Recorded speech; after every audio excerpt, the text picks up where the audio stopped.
ठीक, अब बात करते हैं ड्रग एलर्जी की। Drug allergy is basically an immunologically mediated reaction producing stereotype symptoms. Stereotype जैसे पिक्चरें होती हैं ना, ऐसे ही होता है, हीरो हीरोइन में प्यार होता है, विलेन आके मारता है, फिर हीरो मरता नहीं है, हीरो विलेन को मारता है, ये सब स्टीरियोटाइप फिल्म्स हैं। I love film which are unconventional and break the stereotypes, और ऐसी आजकल पिक्चरें बहुत आ रही हैं।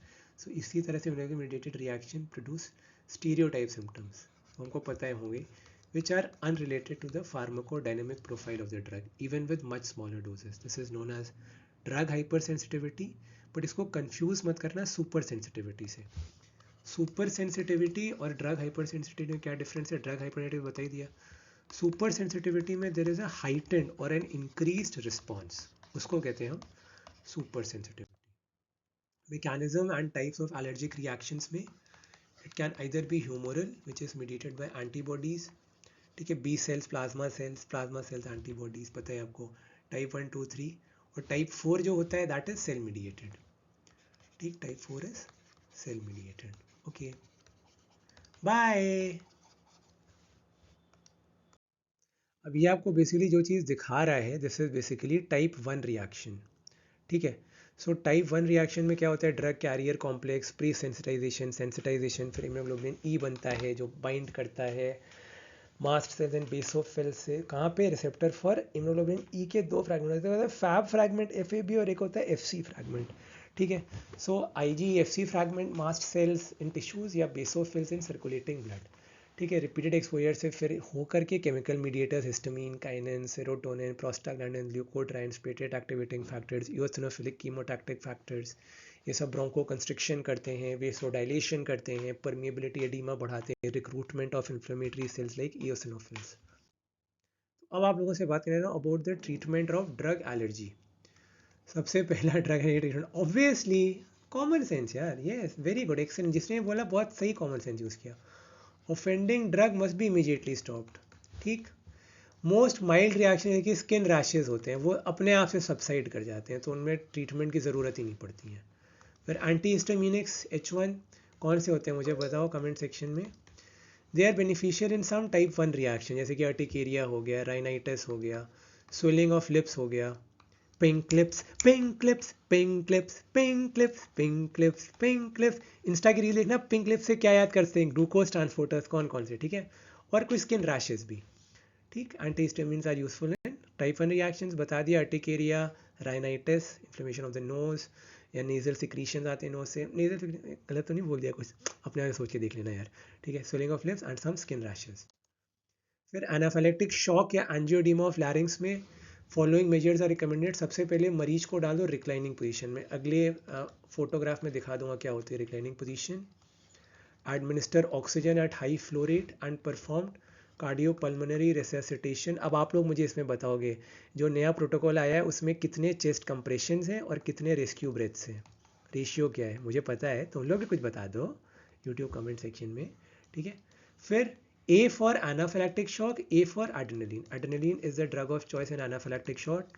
0.5 मिलीग्राम मतलब 0.5 ml of 1 in 1000 solution by intramuscular route. अब बच्चे बड़े कहते हैं सर ये 1 in 1000 बला क्या होती है, 1 in 1000 मतलब 1 ग्राम इन 1000 ml, माने कि बोले तो 1000 मिलीग्राम इन 1000 ml, माने कि 1 मिलीग्राम पर ml, ठीक है। इसको रिपीट करते रहना है every 5 to 10 minutes. If the patient does not improve, improvement transit. सारे BDS MDS वाले कान खोल के डेंटल ट्रे पे एड्रेनलिन हमेशा रखना, डेंटल इमरजेंसी हो सकती है, डेंटल चेयर पे मेडिकल इमरजेंसी हो सकती है, एनाफिलेक्टिक शॉक, ये BDS MDS को भी आना चाहिए। एंड एड्रेनलिन देना, this is the only life saving measure, आप किसी की जान बचा सकते हो मेरे प्यारे मीठे बच्चों अगर आपके पास एड्रेनलिन है।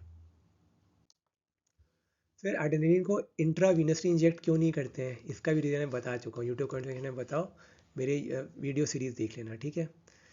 अगर देना भी है इंट्रावीनसली तो 1 in 10,000, इसका क्या मतलब है, अब आप लोगों को एक्सप्लेन कर चुका हूँ, आप लोग मुझे बताओगे, या फिर 1 to 1 lakh, and infused slowly with constant monitoring, ठीक है। वाइटल्स को देखते रहना है, कौन से होते हैं वाइटल्स, हाँ यार, pulse rate, blood pressure, temperature, ठीक है, रेट ऑफ रेस्पिरेशन। ठीक, फिर नंबर 3 पे एडमिनिस्टर कर दो एक H1 एंटीहिस्टामिनिक, जैसे कि क्लोरफेनेरामीन को दे दिया। क्लोरफेनेरामीन को दे दिया, क्या होती है, क्या मैकेनिज्म ऑफ एक्शन होता है, 10 से 20 मिलीग्राम देते हैं इंट्रामस्कुलर या स्लो इंट्रावीनस। ठीक, अगर तब भी ना राहत मिले तब फिर आपको इंट्रावीनस कॉर्टिकोस्टेरॉइड ग्लूकोकॉर्टिकॉइड देना ही पड़ेगा, hydrocortisone sodium succinate. This should be added in a dose of 200 milligrams in the case of severe or recurrent cases, severe या फिर recurrent। ठीक, recurrent question clear। फिर adrenaline is followed by a short course of glucocorticoids. This is indicated for bronchospasm, bronchospasm attending drug hypersensitivity में basically हम क्या करते हैं, हम एड्रेनलिन के बाद we follow it by short course of glucocorticoid, जैसे हाइड्रोकॉर्टिसोन सोडियम सक्सिनेट बताया ही था। अब देखो टाइप 1 तो मैंने एड्रेनलिन बता दिया, टाइप 2, 3 और 4 हाइपरसेंसिटिव रिएक्शन में आंख बंद करके कैसे लिख पाओगे, चलो मैं ट्राई करता हूँ, कर तो लिया आंख बंद करके मैंने, ग्लूकोकॉर्टिकॉइड या फिर कॉर्टिकोस्टेरॉइड, हाँ लिख लिया यार। ठीक है, फिर टाइप 1 हाइपरसेंसिटिविटी को रोकने के लिए स्किन टेस्ट, इंट्राडर्मल हम बहुत छोटी डोज इंजेक्ट करते हैं, टेस्ट डोज, या फिर इंट्रानेजल टेस्ट, ये सिर्फ इफेक्टिव होते हैं कौन सी वाली में, ये बहुत इंपॉर्टेंट क्वेश्चन है यूएसएमएलई प्लैब नीट नेक्स्ट के लिए, in the case of type 1 hypersensitivity.